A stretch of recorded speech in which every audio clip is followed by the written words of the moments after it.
Welcome to the Skip and Shannon Undisputed podcast. I'm Joy Taylor. You can catch us Monday through Friday at 9:30 a.m. Eastern, 6:30 Pacific on FS1. Here's what this podcast is all about. It's an unscripted, unfiltered, undisputed version of the day's show, and there is a lot to get into in today's podcast. Skip is still on cloud nine from his Spurs victory this weekend over the Cavs and claims LeBron is starting to unravel in wake of losing at New Orleans. Shannon says it's time that the leadership of the Steelers take a hard look at what they want to do with Antonio Brown. Fox Sports NBA analyst Chris Broussard says he still has James Harden slightly ahead of Westbrook in the MVP race. Hall of Famer Chris Carter comes back to the debate desk to help sort out what this Super Bowl means for Tom Brady's legacy. Plus, LA Rams running back Todd Gurley jumps in to talk Jeff Fisher and what he could possibly do behind the Dallas offensive line. Shannon and Skip, I know you might have missed the Heat win last night, but I know you guys saw LeBron.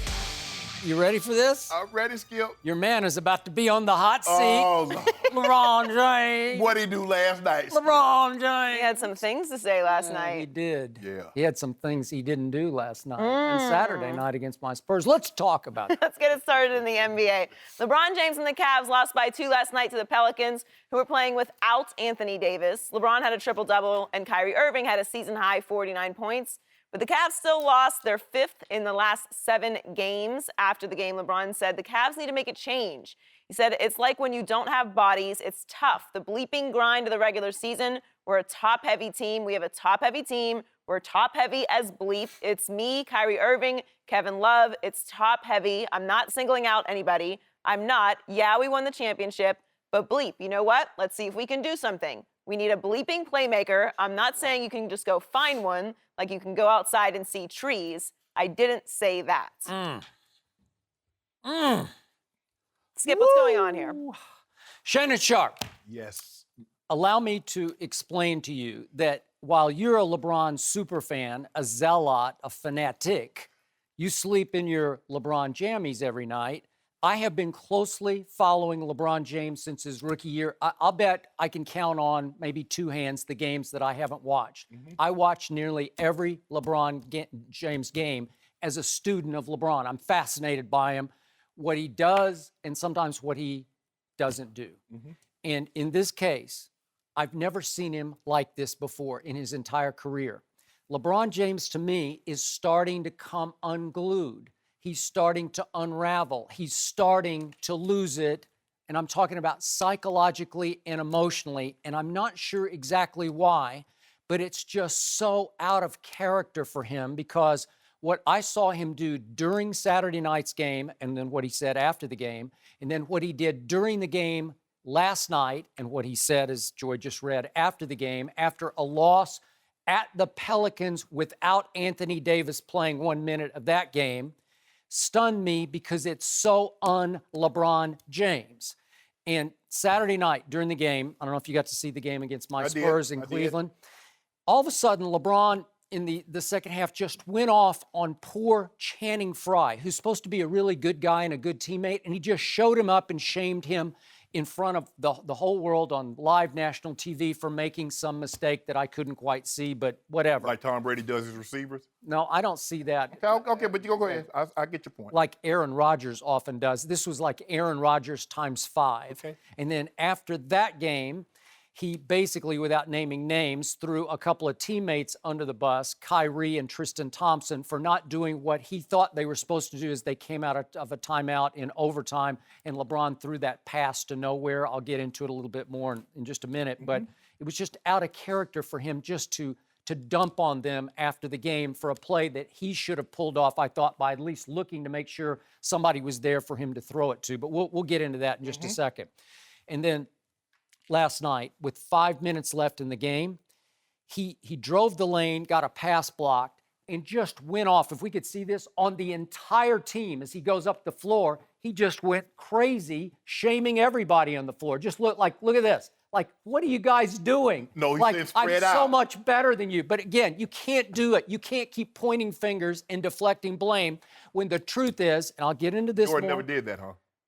Never did that. I never saw that at all. Okay. I never saw that. But the point is, Michael Jordan wasn't the guy who often comes unglued down the stretch and commits the turnovers that lose the game, as once again LeBron James did last night. And then now let's get to what he said after the game that Joy read.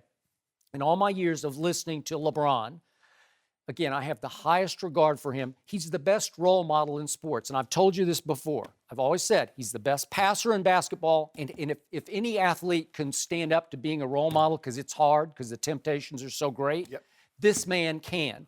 I believe he's a good husband and a good father. And it was shocking the language that he used, because he doesn't do this in interviews. I'm sure he uses language off camera, off the floor. I have no idea. I've not been around him in those other situations. But in this situation, he's answering reporters' question, and he went to the F-bomb. He dropped some F-bombs. And again, I'm sure he was trying to express the gravity of the situation. He was trying to emphasize the urgency of the situation. But man, this was out of character, because what just happened, let's put it in some perspective.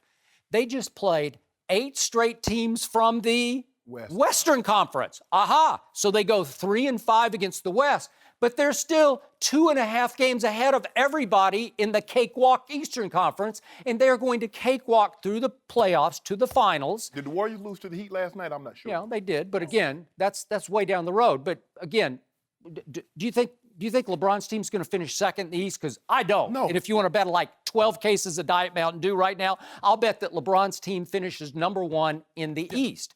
Yet he's going crazy he's even naming names that his GM, David Griffin, didn't go get Michael Beasley or Raymond Felton. Why didn't we get those guys? We need more bodies. When just the other day, it seems like it was yesterday, it was just a couple of weeks ago, we know that David Griffin went out and got Kyle Korver. And we all said, I said, can you believe this? And you were like rejoicing on the other side of the table, as were many LeBron fans. That was really a sweet move by that GM. And before the year, he went out and got Birdman, and Birdman wrecked his knee, and he's gone for the year. And J.R. Smith, they re-signed, and he tore up his thumb, and he's gone for I don't know how long. He could be gone 6-8 weeks. Yeah, he's nowhere in sight yet. Right. And I don't know how much more. He went and got Dunleavy, and it was a bust. And he said, okay, I give up on Dunleavy. I trade him for Kyle Korver. And you thought that was a great move. I did. So why is LeBron going nuts about this and throwing what I thought was just a tantrum after the game? That's like whiny baby tantrum to me, because they're in the Eastern Conference. They're okay. He's got Kyrie, who scored 49 points last night, including 16 down the stretch in the fourth, and somehow kept them afloat in that game. And obviously, Kevin Love has had some injury issues, but when he comes back, boy, you talk about a double-double machine. He's like 15 rebounds waiting to happen every night. So what is LeBron complaining about? Why is he on such an emotional edge and sometimes over the edge? I don't know, but the pressure to repeat, I guess, is getting to LeBron James. Well, let me start by saying this. Let's take last night's game. Last night is unacceptable, because what happens is, and it happens sometimes in sports, is that you look and you see the other team and their best players not playing, you automatically relax. Where you should increase your intensity, go out, jump on them early, to give them no reason to want to play the rest of the night. 6 minutes into the ball game, the Cavs are down 10. So now you got a fight on your hand. So you get down by as many as 22 points. Now you have to exert so much energy to try to fight and claw your way back into the ball game. There is no way LeBron James is supposed to play 44 minutes against the Pelicans in a meaningless regular season game. Including, by the way, the whole fourth quarter. Go ahead. If he's playing Golden State, he's playing San Antonio in the finals, 44 minutes, you might need that. But 44 minutes against the Pelicans, minus Anthony Davis, is unacceptable. Whose fault is that? That's their fault. That's the team's fault, because they weren't ready to play last night. And I get it. Look, it's the regular season, but see what LeBron James is looking at. See, he's just not looking at the regular season. I think he thinks that Cavs fans and David Griffin have said, you know what? We won the championship. We good for another 50 years. LeBron James said, bull jive. I'm about repeating and repeating and repeating. It's not about just going to the finals. It's about winning the finals. And when Kyrie goes, and Tyronn Lue is having a hard time, when he puts an offensive unit out there, they're having trouble stopping people from scoring on them. When he puts his defensive unit out there, they can't score the basketball. So when LeBron sits down, they get nothing. Think about this. You can never, ever sit LeBron and Kyrie at the same time. One of them has to be on the floor because they're so challenged offensively. And he's saying, look, we need a playmaking point guard. We need a big, because when Tristan Thompson goes to the bench, you bring Channing Frye in. Skip, he's a defensive liability. You see that, I see that. They have no bench. They got outscored last night, 40-13. The big three dip, you get 22 and 16 from Kevin. You get a triple-double with 26 points from LeBron. You get 49 points from Kyrie. Mm-hmm. But they said, okay, you do your thing, starting five. But when they go to the bench, we're going to bust your head with our bench. 40-13. That's the difference in your ball game. Saturday night, they lost the bench battle. Skip, he's frustrated.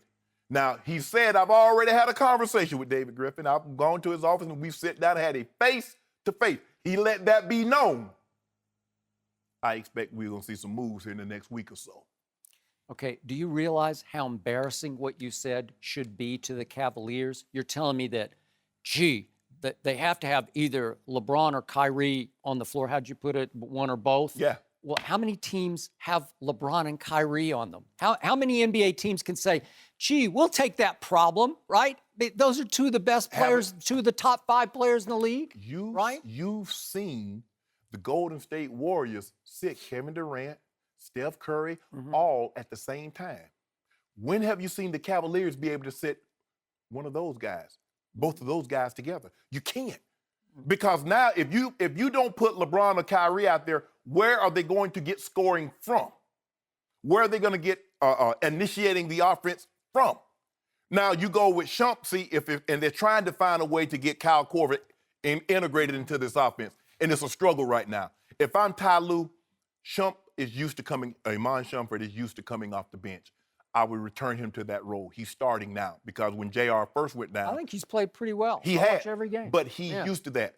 They got to find a way to get Kyle Korver. So start Kyle and let Shump come off the bench. Yep. And let's go 5 or 6 minutes with Kyle Korver doing what he does. Because right now they can't find a rhythm to get Kyle Korver, and it's taking them so far out of their offense because LeBron is going out of his way. He's not even looking to score in the first quarter. I mean, everything is about pass. Let me try to get Kevin Love involved. Let me try to get Kyle involved. And then I'm going to get mine somewhere along the line.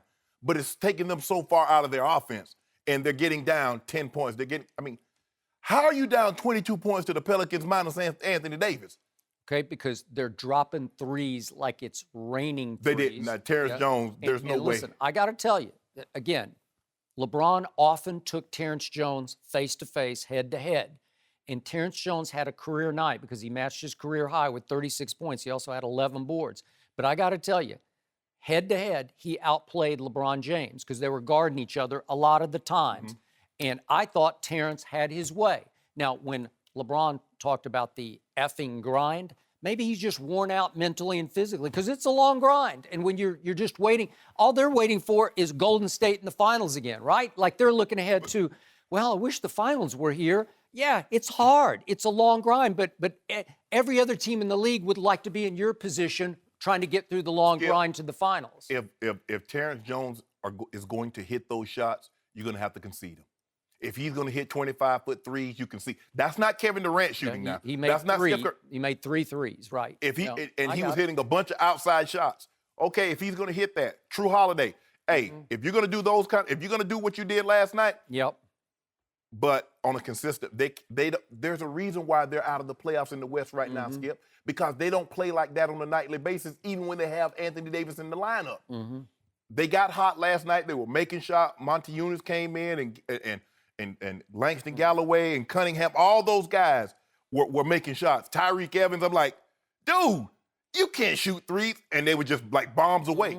Sometimes you just chalk your hands up. But I think the thing is that when you take a team like the Pelicans and you allow them to get confidence and they're up on you by 10 points, but 6 minutes in the first quarter, you got a ball game in your hands when you should have come out there and try to stifle them. And any hope that they thought they could win this ball game tonight, you take that away in the first 3 to 4 minutes of the ball game. But because you let them hang around, they go to the half with a 20-point lead, 70-50. They're feeling pretty good about themselves. Now you're just hoping that somehow we can cut this lead where you start the fourth quarter, we're down by 10. But you got to exert so much because you got to realize they got to 70 in the first half. So you didn't get very many stops. You got to exert so much on the defensive end. Now it's going to hurt your offensive end because you're exerting so much on the defensive end. Okay, so let's take the last two games quickly. Let's take Saturday night down the stretch against the Spurs, who, by the way, were up 9 with 5 minutes left and went as cold as you can go. And I was very disappointed. I'll say it here publicly in Kawhi Leonard. Again, all-star starter. Some people making the case he's a now top 5 player. Down the stretch, he came up very small because they scored 2 points the rest of the way. And the door was left wide open for LeBron and Kyrie and Kevin Love to win the basketball game. So in the fourth quarter, LeBron had 2 turnovers. And, of course, it came out. He made one big three that just shocked me. He just pulled up from Akron and just bombed it. From Lorraine. It was cold-blooded. From Lorraine. Yeah, and it's rare. And then what happened at the end of the game? Last-second shot, LeBron missed it. No surprise. That happens often. So we go to overtime. And what happened in overtime? LeBron James did not score a point in overtime, tried another 3 and missed another 3. And then with 24 seconds left, they tried the play that has been immortalized on ESPN.com, and I get it because they ran it earlier this year against Orlando when they were up 54-32 in a game, and it's called punch, snap, hammer, and they called it again in the huddle because it's LeBron's favorite play. And, of course, he does the blind behind-the-back sort of whip pass. It's not behind the back. He whipped it to the corner. It's the old Spurs play. Ginobili invented this. I don't know if LeBron knows that, but Ginobili has been doing it like every other night for the last 15 years. But the point is, out of the huddle, somehow Kyrie decided he didn't like the action on the play, and he didn't go to the corner, and LeBron didn't look. And then Tristan Thompson came wide open, just going right down the lane, and could have had a little quick bounce pass layup. But LeBron tried the blind pass. He just whipped it. And then after the game, he dumped it on Kyrie and Tristan that they didn't remember the play out of the timeout. Well, they saw something differently than LeBron saw. So to me and the ABC announcers, I give them high praise for this. They criticized LeBron for not just giving it a quick look to make sure the pieces are in place. There's 2 times you should never make a mistake. The first play of the game for an offense and coming out of a timeout. You get so upset when the team calls a timeout and they have 12 men on the field. You're like, how could you do that? Well, they called the play out of the huddle. You don't get to determine whether or not you want to run the play. Ty Lue called the play. You run the play accordingly. I assume LeBron called the play. That's what I'm guessing. Whoever. Whomever called the play. I don't get to say they call a play in the huddle, and then all of a sudden I don't like the defense. Well, I'm not going to run that. John Elway is throwing to a spot. He expects me to be in the spot. So Ty Lue or whomever called the play, Tristan Thompson, Kyrie, run the play. LeBron is throwing blind. So I would like to hear Kyrie's explanation because he might have seen the play very differently. Skip, if we call the play, once we call the play in the huddle, you don't get to determine because I didn't like the defense, so I'm going to do something else. Okay. That's not what was called. It's the leader's responsibility not to tell the media they screwed up after the game, especially when the leader missed the game-winning shot. You just can't do it. It feels like you're pointing fingers to deflect blame off you.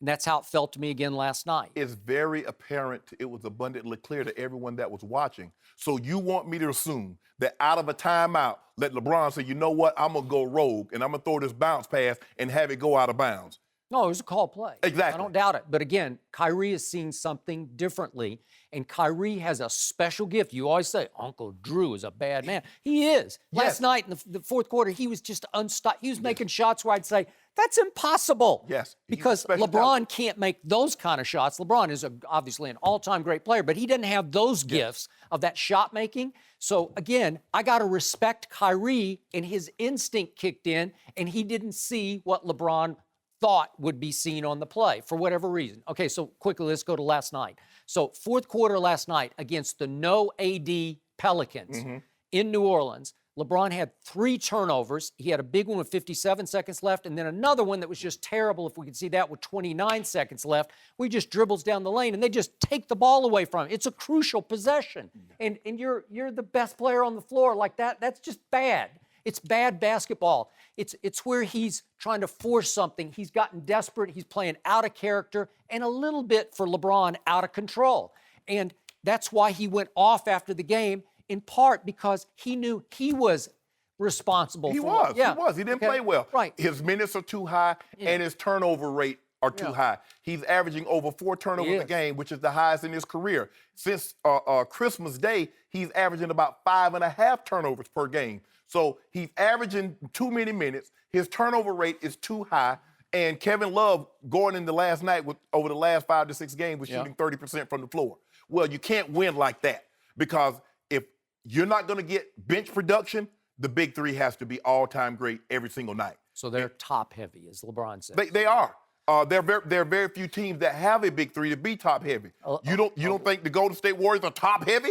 Well, they are, but a lot of teams would love to be as top-heavy as Cleveland is, and a lot of teams, and this is why I would advise LeBron right now to just chill, because it's going to be okay. They're still going to be in the finals. They're going to face either Golden State or San Antonio in the finals. They're facing Golden State. Get the hopes of the Spurs out of your head, Skip. You know why? It's not going to happen. It doesn't matter why. You should get the hopes out of my head, because you should hope that my Spurs don't make it to the Cavs. The Spurs would beat the Cavs in 7 games. They've owned them for all through the Pop era. One thing, LeBron's just in awe of Coach Popovich, so it's like, I can't beat Coach Pop. I like Coach Pop for a multitude of reasons, but unfortunately, Skip, they're not going to the NBA Finals. Unless an alien kidnaps Kevin Durant and Steph Curry. You better hope so. No, you better hope that alien the comes down. Monsters come back? Yeah, hey, they are doing what's the movie? Space Jam. They're doing the reboot, but Steph Curry and Kevin Durant are not involved in it. That's LeBron's reboot. No mercy. Before we get into our next segment, I wanted to bring Skip in for a special message as Valentine's Day approaches. That's right, Joy. I want to tell you about Books.com. It's the best place to get your flowers this Valentine's Day with a premium experience at an accessible price. With Books.com, it's simple ordering with no gimmicks and no hidden fees. We deliver you farm-fresh flowers, cut fresh, from sustainable, eco-friendly farms. So that means your flowers last longer and your money goes a longer way. It's the most convenient way to be the better husband or boyfriend or brother or son. Books even offers amenities such as the Never Forget subscription that includes a regular reminder and delivery on special dates like an anniversary or birthday. So go to Books.com and be a hero this Valentine's Day. BOUQS.com.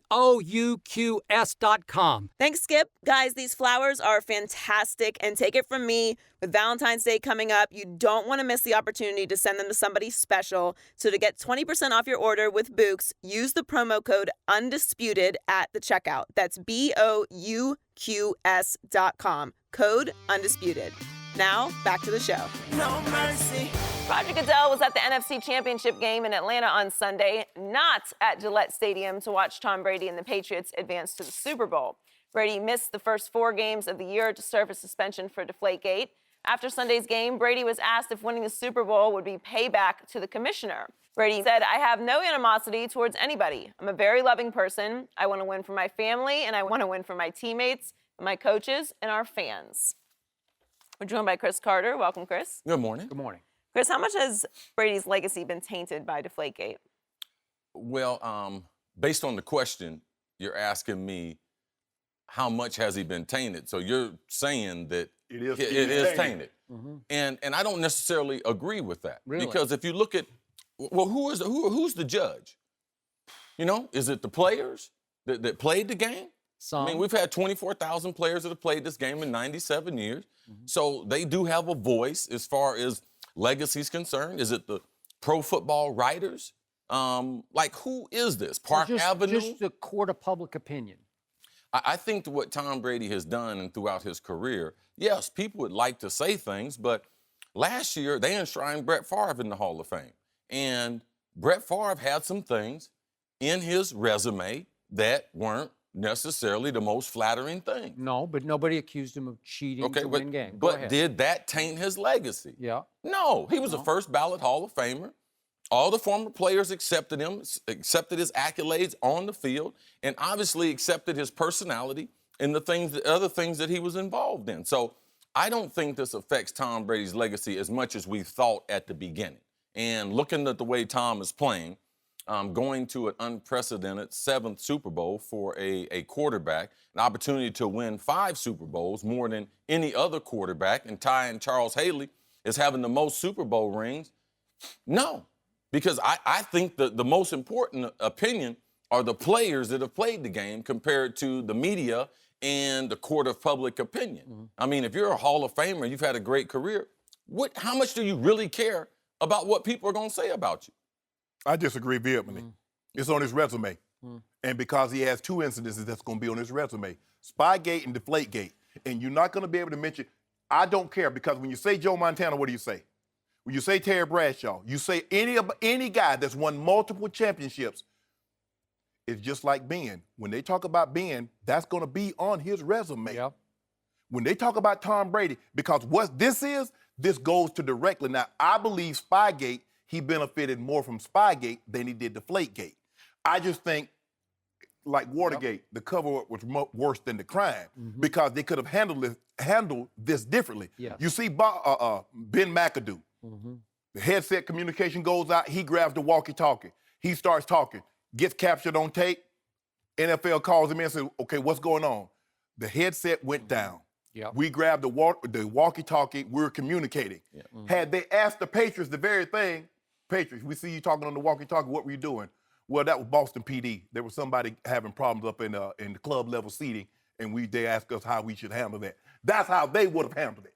You see, there's a right way and a wrong way to handle things. How high up this goes on his resume. Spygate, Deflategate is going to be your location and your love and infatuation for the Patriots and Tom Brady. But to say this is not going to be on his resume, that's 1,000% false. I didn't say it wouldn't be on his resume. I said it wouldn't affect his legacy. That was my answer to the question. It's hard not to, because Barry Bonds was a 3-time MVP and an 8-time Gold Glove winner before anybody even knew about steroids in baseball. Roger Clemens was a 3-time Cy Young and an MVP before steroids even came to mention. Now, they're going to go into the Hall of Fame, but that cloud is going No, that's not a certainty. I believe. I think it might take 10 tries, like on the 10th and last try, maybe. Right. But I'm just saying, but Tom Brady, because he benefited from it. We understand. We know that there's a reason why we study tape, CC. If we didn't study tape, if you couldn't get no benefit from tape, we would just go out there. Why did I need to come practice and watch tape during the week if we're not going to get any benefit from it? So the owner and Belichick, they're not responsible for Spygate, and Tom Brady is responsible for Spygate. No. I mean, what's Tom Brady? Tom Brady is an employee. No, I'm saying no. The way it happened, CC, is that he benefited from it. But it wasn't his fault.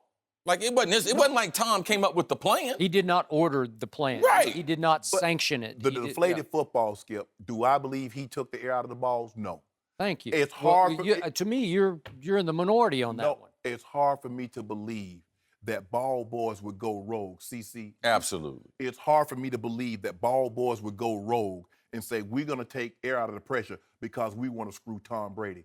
Not screw him, help him. You could. But I'm saying we got to ask the ground because they did it. No, if he didn't know it, because Tom had no knowledge of this, so they went behind his back with an axe to grind. Here, Tom Brady hadn't talked to a guy in 3-4 years. All of a sudden, he got 20 phone calls in a span of 2 days. And everybody said, well, that's circumstantial. How many guys are in state and federal prison because of circumstantial evidence? They get guys every day hung up. Go down to California State Court and see what's going to happen. Okay, I don't want to retry the case, but obviously he's calling him because he knew the kid was going to be on the hot seat with the NFL. He's going to get 20 questioned. times? Well, I don't know how many times you're going to go back. He called to check in and say, are you okay? Yes. Which is code for, hey, quiet down, bruh. Hey, Skip, let me ask you this. Okay, well, wait a second. Do you think he cheated and lied about it? Do I think he cheated? I think he distorted the truth. I think that he was invasive to the NFL. That's a fact.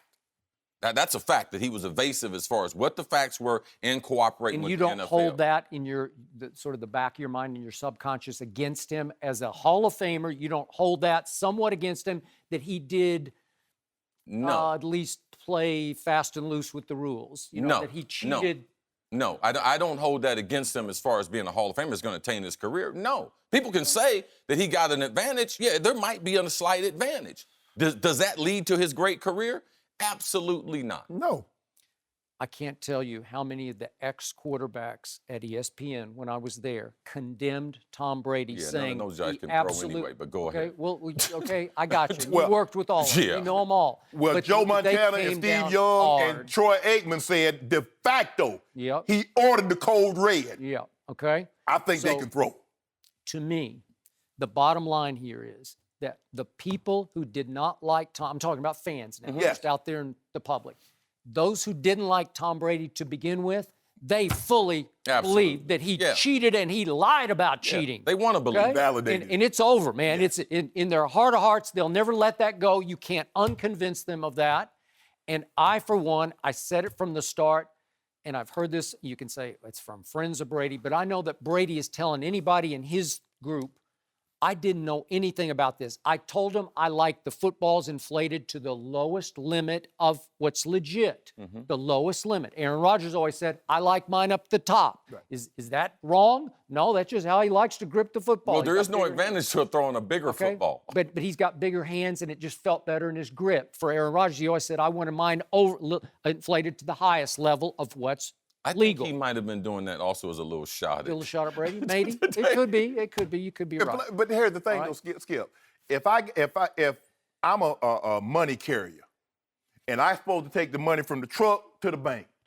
Now I make a stop off at the bathroom for 90 seconds. Now when I get to the cashier thing, there's a couple of dollars missing. I ain't do nothing. Hold on. All we got you leaving from the truck. We see you stop off, and when you get to the cashier, what was in the bag, part of it's missing. So what am I supposed to think? and you Skip? said you stopped to use the bathroom, but you went into a room that didn't have a bathroom in it. Okay, it's also highly possible somebody above Tom Brady ordered the equipment people to deflate the footballs even below the legal limit because whoever was above, maybe a coach above him, thought that Tom would throw it better and we could hang on to it better in inclement weather when it was underinflated, right? Well, that season, their NFL record in every home game, they did not fumble a football. Yeah. Now, Okay. if you watch New England since then, they fumbled the ball quite often since they've changed the rules as far as the inspection of the All football. right, but I can also tell you the flip side of that is once the footballs were inflated to the proper levels, quote unquote, in the second half against the Indianapolis Colts, Brady threw a party on them, and he threw a party on the Legion of Boom in the fourth quarter of the Super Bowl. He could have been throwing a bowling ball and was going to roll the Indianapolis Colts, Skip. But their rules are not instituted to deter the outcome. The outcome should not determine whether or not a rule has been broken. The rule said 12.5 to 13.5, and it shouldn't go below above that. CC played 16 years. I played 14 years. And the greater the player is, the more the equipment men are going to come to you and ask you what you want. there is no Absolutely. doubt. For me to assume that equipment men took it upon themselves to do something without Tom Brady's blessing, I find that hard to believe. Because, Brad Johnson said he paid the equipment guy. That just goes to show you. He said he had the guys to scrub the balls, the Super Bowl balls down. Yes. That's Brad Johnson. Yes. So if they did And that he started that in Minnesota with us. if a guy would do that for Brad Johnson, what would they do for Tom Brady? I just know our equipment manager, Dennis Ryan. He's one of the great equipment for the Minnesota Vikings. I would have known that the balls were flat. All right. Is there an advantage to throwing and catching a ball that has less air in it? Absolutely. But I still don't believe that's incriminating enough to taint his overall legacy because I don't have him responsible for Spygate. You know? I can argue he benefited from it. Unwittingly, he just... We can say that, but Tom Brady is an employee of the New England Patriots. Yeah. The New England Patriots and their coaching staff was involved in an investigation, not Tom Brady. Yeah. All right? Tom Brady is doing his job. He's showing up like a good employee. So for me, they're separate. Now, Deflategate, did Tom Brady play a part in Deflategate? I'd be a fool to say no. Now, Belichick, to me, he sent off the first red alert after the game when he said, I don't have nothing to do with the balls. You got to ask the quarterback. That's what he has never told us anything like that before. He never said ask Tom anything. He has never deferred. And then he said the next day how he handles the balls in practice. He makes them more difficult. I know Patriots players, the balls are ugly. They are beat up. They are overinflated, all those things. But now, this is the part that's troubling to me. You mess with the balls in practice. So now we get to the game. You just going to let the league have the balls? Like, to me, that seems like that don't seem like the right type of protocol for a Bill Belichick type operation. So for me, I know that they caught him. They caught him red-handed. Now, is that going to taint the legacy? To me, it doesn't taint Tom Brady's legacy because what he has done. I think you're in the minority of players. And Okay. Because I've heard from too many of them, oh, he cheated, and I'll never forget that he cheated. He might have, that is their right. But you asked me. I got it. All I right. got it. Okay. And my final conclusion on this is there's only one way for Tom Brady, whose legacy has been indelibly tainted in the court of public opinion, to fight back. And that's to go win this Super Bowl and maybe be the MVP of this Super Bowl, because winning that many Super Bowls, 5 Super Bowls, can create some amnesia among the public, a little amnesia. You just sort of, it fades away. Oh, he was so good that, oh yeah, what was that thing about that deflate gate? It starts to fade in your memory. I'll give you a prime example. Justin Gatlin, he won the gold medal, then he get popped for steroids, he come back. How many people think he's clean running now? Tom Brady can win 7 Super Bowls. He can win 8 Super Bowls. There's still going to be the cloud. Well, the thing about Tom Brady and Justin Gatlin is Tom Brady is still world class and is in top 1 or 2 quarterbacks. Justin Gatlin, you can tell he don't have steroids no more because he's not as fast. Plus, if Tom Brady he won the silver medal out of 7 billion people in the world. If Tom Brady wins 7 Super Bowls, that cloud will get very, very thin. No, it won't. It'll be like it's a little bit of overcast. Yeah. 7? People remember what they want to. No mercy.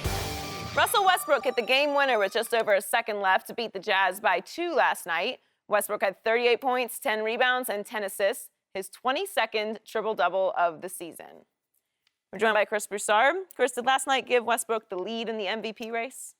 First of all, let me say this, and I'm glad he hit the winning shot. Was that not the easiest game-winning buzzer beater you've ever seen? And Utah's the best defensive team in the league. Yeah. But that was unbelievable. I think they expected him to attack the basket, and he just pulled up and had like a way open. Yeah, I mean, they just let him get wherever he wanted to go. Yep. It was like they were in a 2-3 zone back in the paint. But whatever the case, not quite. Not quite. I still have James Harden ever so slightly ahead of Westbrook because, again, a lot of this is based on team success. Yep. And Houston stumbled recently. You know, they were on pace to win about 62, 63 games about 2 weeks ago. Now it's on pace for 58, which is still great. They're 3-5 in their last 8. They've been struggling. Yep. So if this continues and the gap gets closer, because OKC's on pace to win 47, then I think you'd have to give it to Westbrook. But right now, 58 is still a tremendous accomplishment with that Rockets team. So I still would have Harden slightly ahead. No, because I got James Harden also. The Rockets are the 3 seed in the West. Yeah. They're 6.5 games ahead of OKC, who's slightly ahead of the Grizz. 28, 11, and 6, 31, 10, and 10. Lineups are comparable. I just think James Harden, because of where his team is, team success, I'm going to value that in there. Because all those triple-doubles, if you're somewhere the 7th or the 8th seed, I can't give you an MVP. You're having your triple-double, but you're 7th or the 8th seed in the West. But the lineups aren't comparable.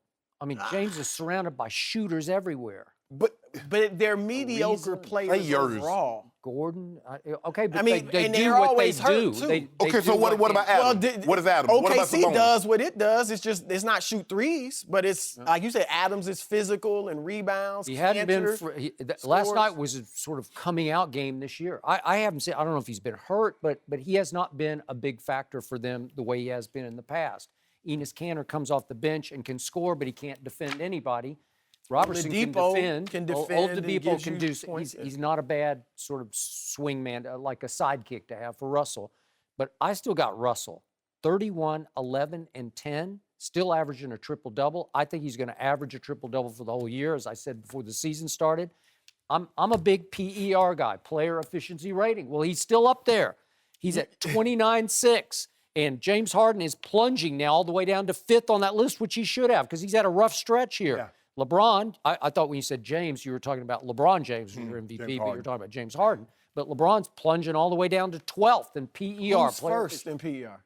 Russell. He is first. Yes, he's first. Kawhi's second. Anthony Davis is usually he's the PER king, but he's down at number 3, and James is all the way down at 5th. I'm sorry, Kevin Durant's 4th. So, but you're not basing it solely on per. No, but it's a.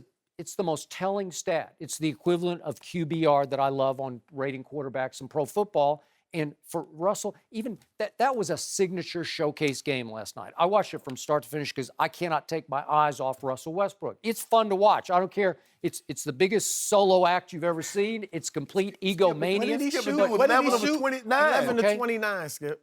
Is that not a really good defensive team? Maybe the best defensive team playing in their building? Wow. To do that to them, I thought Rudy Gobert would just reject shot after shot, and Russell's just attacking him. He's just going up over him, through him, around him. It was impressive all the way home, and he's not made game winners until that one. And again, was it open? But he made it. No, he made it. And he took the game over in the fourth quarter. I loved it, and I thought it was another game where I said, well, that's the MVP of the league. Is your feeling if he averages a triple-double, he's the MVP, like if they win 41 games? Is that your view? It's been a long time since anybody did that.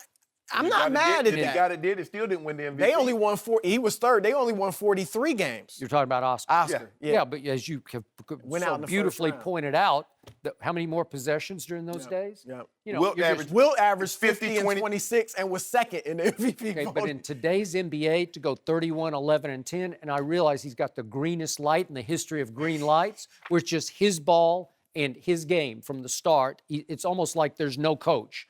He's coaching on the floor. It's amazing. I mean, I'm not trying to take anything away from it. I think it's very close. But again, if Harden can keep this team close to 60 wins, I mean, I don't see how you deny that. The supporting cast are comparable. They are. They do different things. You're right. And D'Antoni's system offensively is better than Billy Donovan. There's no question. But Harden is working magic there. Skip loves PER and QBR. I love WINS. That's what I like.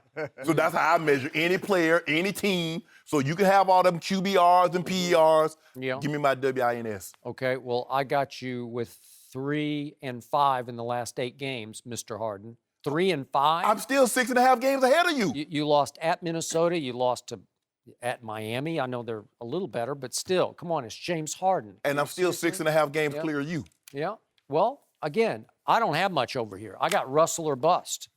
You make it seem like James Harden got Boogie Cousins and Anthony And these Davis. guys get Ryan Anderson has been hurt recently. Eric Gordon's now starting to get hurt again. I mean, these guys are always hurt, and that's part of why they're losing. If I'm with you, if Harden comes down, they keep losing, then I'm gonna give it to Westbrook.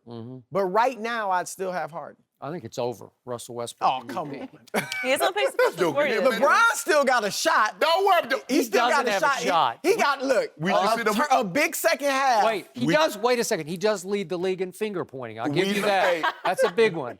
Chris Broussard. You laugh at every LeBron It's joke. funny. You're a hater. I know. It's funny. I know. I am so disappointed. You know what? I believe in what's funny. You know what? So disappointed. Joy, Don't the next time Joy say something about LeBron. That's what Don't you're even gonna play, do. because all of your electronics are breaking recently. No mercy. Our next guest has rushed for nearly 2,000 yards and 16 touchdowns in his first 2 seasons in the NFL. From the LA Rams, Todd Gurley, welcome to Undisputed. Hey, how you doing? Thanks for having me. Glad to have you here. So Jeff Fisher was fired with 3 games left in the season. Were you okay with that move? You know, as players, it was tough, but you know, we understand the business. We didn't do a good enough job of winning games, and you know, unfortunately, they let him go. But it was tough for us because he brought all of us in, and we had a great relationship with Coach Fisher.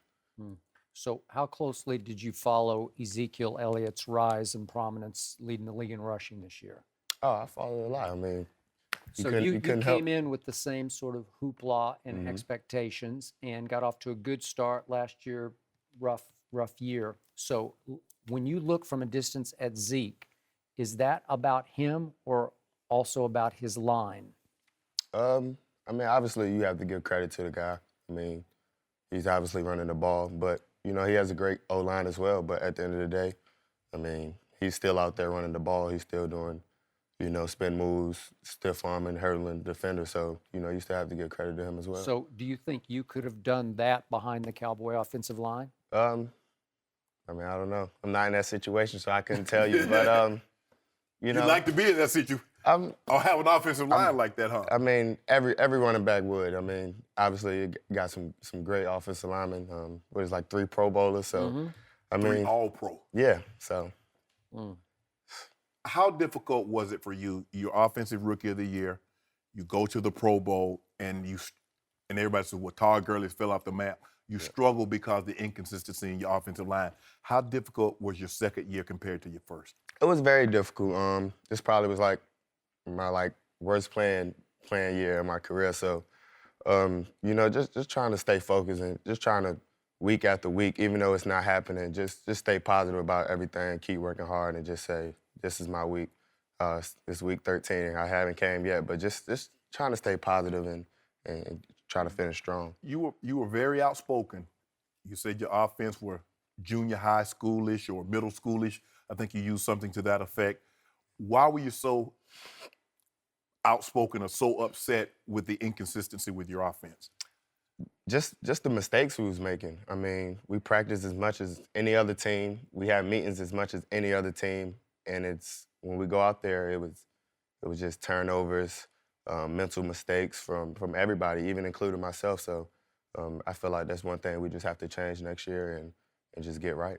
Did you see the defenses changing to stop you more than in your first year, where they would just say the quarterback has to beat us? Oh yeah, for sure. They was definitely respecting the run, and they wasn't gonna allow that to happen. Which we know that going into each game, but at the end of the day, it's about winning your one-on-ones and beating that man across you, whether it's me against a linebacker or O-line versus a D-lineman. So, they might know you're gonna run.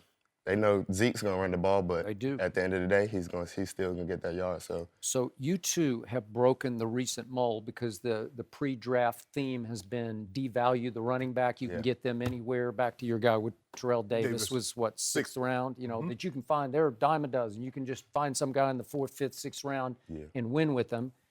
Are you still of the mind that you need a top-flight running back to win in this league? Oh yeah, I'm with the running backs all day.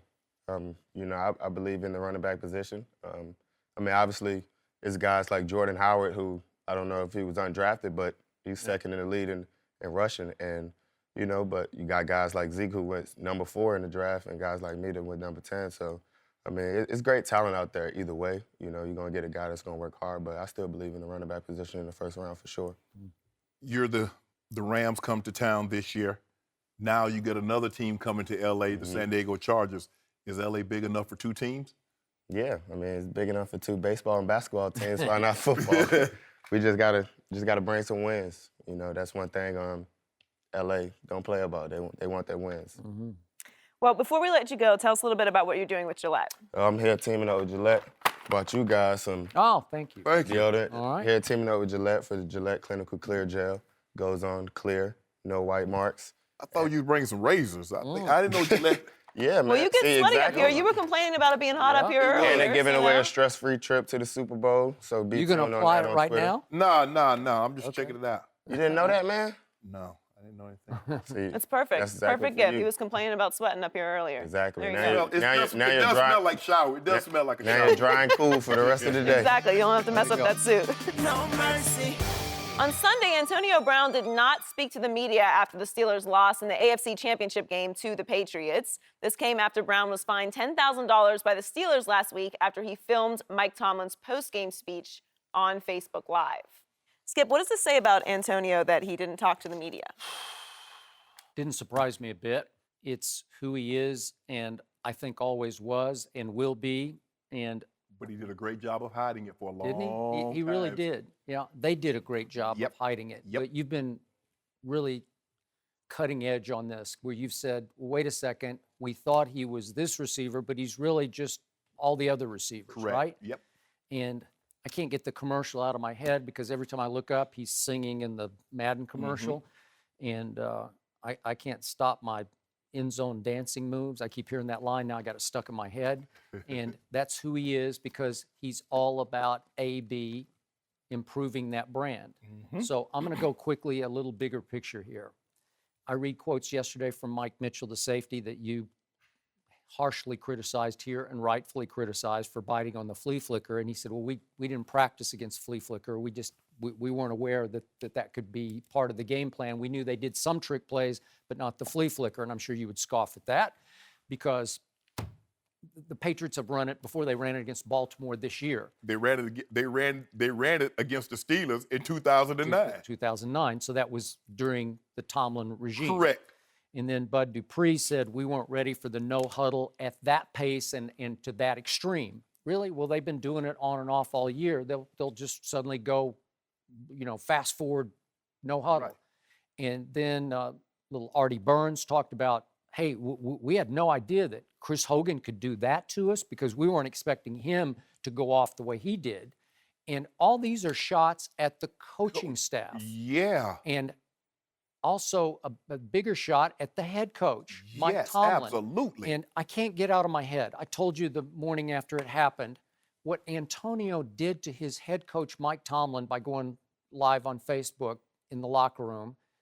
As Mike spoke, and I've told you before, the best thing Mike does, the reason I would want to play for him if I could play for an NFL team, are those inspirational messages that he delivers, maybe during the week, but after a game, maybe before a game, maybe at halftime. And it wasn't just disrespecting it, it was no respecting it. It was not even paying any attention to what was going on around the corner, kind of like looking over his shoulder, almost mocking it, making fun of it. No, I'm gonna talk to you because this is more important to me. I don't really care what I've heard this a bunch of times. It's the same old stuff to me. Well, this is all, I'm not saying it's a mutiny, but these are all mutinous reactions to me to a head coach who I thought had total control of his football team. A good thumb on his locker room, his team, yeah. And again, just for perspective, remember, Mike Tomlin, 2 Super Bowls, and he won one of them, and he has 5 AFC North titles now. He's been 7 times to the playoffs in 10 coaching seasons, which is pretty good. Pretty good. Yeah, pretty good. 8 and 6 in the playoffs, not great, but not bad. But overall, he's 2 and 6 against the New England Patriots. Well, a lot of teams are 2 and 6 against Tom Brady and Bill Belichick. So I can't hold him completely accountable for that. Did he get outcoached or did he just get outplayed by Tom Brady? Did Brady just have one of those nights where he's just on and he's ahead of you? I know my friend Ryan Clark at ESPN would always tell me, every time I played Tom Brady, we felt like he knew our defensive calls before we even called them. Mm-hmm. And again, you get it in your head that they cheat. But maybe they just out-prepare you. Maybe Brady is just so good at processing what he sees even before you make the moves that he's one step ahead of you. Mm-hmm. So to me, the upshot of this is I'm feeling like a team that's turning on Mike Tomlin, and I never would have thought that. I wouldn't have thought it 2 weeks ago until I saw Antonio Brown and I read these quotes. Your thoughts? It confirms what I thought. Skip, I want to tell you a story. And I couldn't have been no more than 5 or 6 years old. There was a white gentleman came by the house.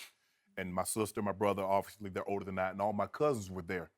And he said, Barney, I got a pecan field up here. I was wondering if the kids, would come pick up pecans for me. Now, he says, sure, no problem. He says, I'll have them up there in a minute. So he's going to leave me home with my grandmother. I said, Papa, I want to go.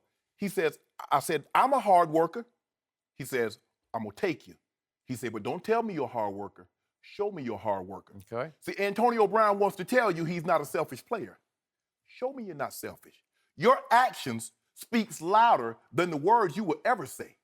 You see, Skip, and I said this, I wanted to believe, and we all want to believe that there's inherently good, and there is. But Antonio Brown is just like the other diva receivers. Mm-hmm. He's just like Odell. He's more like Odell. You know what? And we think Odell is an anomaly. Antonio Brown and Odell are pretty much the same people. They just play in different locations. They have different numbers. Because Skip, what he did is that not only did he Facebook Live, well, I wanted to give the fans an intimate look of my excitement, my happiness. Yep. No, you told a bald-faced lie. You did. You were getting compensated. Mm-hmm. That's why you did what you did. And then it's not good enough, Skip. He didn't learn his lesson. He posted his apology on social media, apologizing to the very people that he tried to appease to begin with. Mm-hmm. He says, I'm going to go a step further. I know I'm supposed to be at the media at X amount of time at this time. I'm going to hold you up for an hour, but I'm also going to put this on Snapchat. Mike Tomlin, I know what you told me. I'm going to do what I want to do because it's about AB. Mm-hmm. It's about, as he says, business is booming. See, this is what it's about. It's being reported that Mike Tomlin had a sit-down conversation with Antonio Brown last year, saying, son, you need to stop worrying so much about your numbers and worry about us winning games. He had the same conversation with Willie Parker when Willie Parker said his rushing numbers. He said, they don't stack rushing titles here. All I see is Lombardi. Yep. When I look at Antonio Brown, you watch his actions, it's about him. Now, I don't know if there's any truth to this. It's also a report that he didn't celebrate D'Angelo Williams' touchdown. You know why? Because he didn't catch it. He didn't get it. And plus, he wasn't much of a factor in the offense, so he was starting to get frustrated and shutting down on the sideline. And that's what you do. Yep. When these elite receivers, what you try to do, you try to get to them early. You try to hold them without a catch, and the longer the game goes, without them touching the football, the frustration will start to build. Some of them can channel it and says, hey, other guys, I believe the other guys are prepared. They'll step up there and make plays. The other guys, it will explode. They will explode. You saw T.O. had that explosive personality. If he didn't get the ball early, and teams like, well, hold on, if we can just double him early, make the quarterbacks go another place, even though T.O. knows he's getting double, he wants the football so much, hey, he'll react a certain way. That's what you're starting to see with Antonio Brown. Dez can be a thunderstorm. If he doesn't get the ball, you better look out. You're exactly right. See, I'm not surprised he didn't talk to the media because it's so much easier to talk to the media when they're about to heap praise on you because he already knew the thunderstorm that was going to come. You did what you did Sunday night, and here you are today. What do you have to say, Antonio? Did you think that had an effect on the game? Did you think that had an outcome? Is that why you didn't play as well? Is that why you and Ben didn't have the connection? He darted out. I guess he didn't want, to share the intimate, let the fans know how disappointed he was in the loss. It happens. Step to the podium. You know what, guys? Hey, I thought we were pretty good, but that team was better than we were today. We've come a long way, but in order to beat that team consistently, we still have a long way to go. I wish them the best moving forward, but today wasn't our day. Yep. Mike Mitchell, Bud Dupree, for you saying you weren't prepared, Skip, if you tried to prepare if we were to, in Denver, if we were to prepare ourselves for whatever defense that we thought we might see, every defense we might see, Skip, we'd be practicing 24 hours a day, 4 days a week. Sure. You can't prepare for everything, but how about this? Play your technique. Skip, you're the deep middle field safety. What's your responsibility? You have no run responsibility, Mike Mitchell. So whether they run a flea flicker, they run a reverse, a triple reverse, flea flicker, hand off to the offensive lineman. Yep. That's not your responsibility. Me, whether we practice a defense or not, I'm going to play my technique, Skip. We had one simple rule. Shannon, block head up. Shannon, block inside eye. Shannon, block most dangerous man. Those principles do not change. The Patriots, they are an up-tempo team. That's what they do. For me, I'm always going to prepare for that if I'm playing the Patriots. Sure. Because they're an up-tempo team. Why would you not? Now, I'm preparing for that, but if I don't see it, I know they also have the ability to run the football with LeGarrette Blount. I also know they have the ability to run the football to James White. If they do that, fine. Remember, I said, you're not planning to fail. Sometimes you fail to plan. It's like the Broncos. They went to the Super Bowl when they played Seattle. Skip, they didn't practice with crowd noise. What happened the very first play of the game, Skip? Bloop, Snap. over his head, safety. For all intents and purposes, the ball game's over. It was. So why would you not? And then for Mike Tomlin, you've been a coach and you're a very good coach. And I love Mike T. I don't know what you said in your exit meeting, but you got to get a handle on this because when these guys are talking, not only is Skip Bayless and Shannon Sharpe and other debate shows listening, the Roonies are listening too. They are. I agree. So let me tell you what you do. The first time you have an OTAs and everybody comes together, say, this is how we're going to do business moving forward. There will be no Facebooking. There will be no tweeting on Steelers property. If you want to tweet, you get in your car, drive across the street. Yep. There'll be none of that. I would agree. There will be none at the stadium. I don't care if you're making $20 million.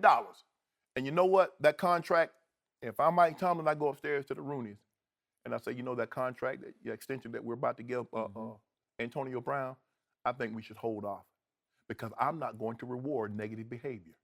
Because if a child is acting up, you give him a toy or you give him candy, what's the incentive for him to stop or her to stop? Yep. You reward Antonio Brown for his actions, what he did this year, which are unacceptable.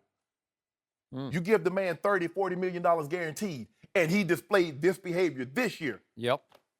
I'm going to say this one last time. I still say Antonio's actions after that game live on Facebook helped cost his team the game at New England because it did cause a huge distraction.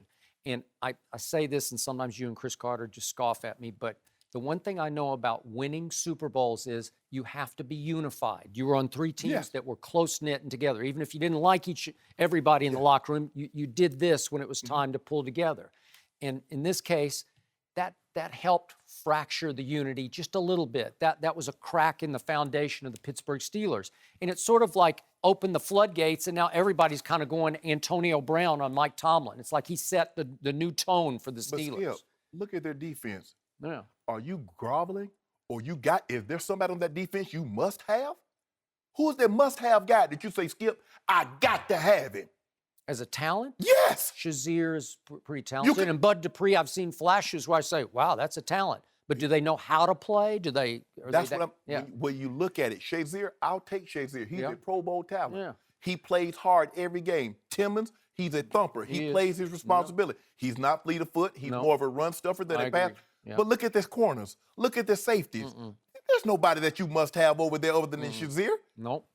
When you get to this level, it's like we said with the Odell thing, everything just becomes an excuse. So even if it wasn't a factor in the game, the fact that it happened and is a distraction becomes an excuse. You made it. He made it. Skip, we would have never knew anything about Facebook Live being in the locker room had he not done what he did. Nope. It'll be interesting to see how the Steelers handle it, because that's not how they do business. No mercy.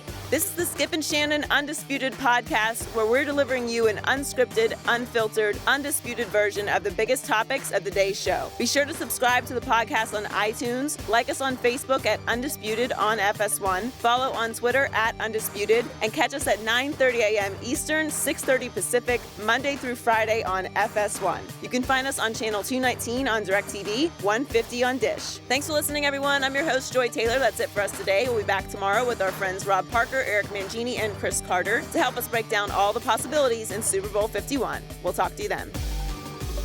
Fox Sports, one of one.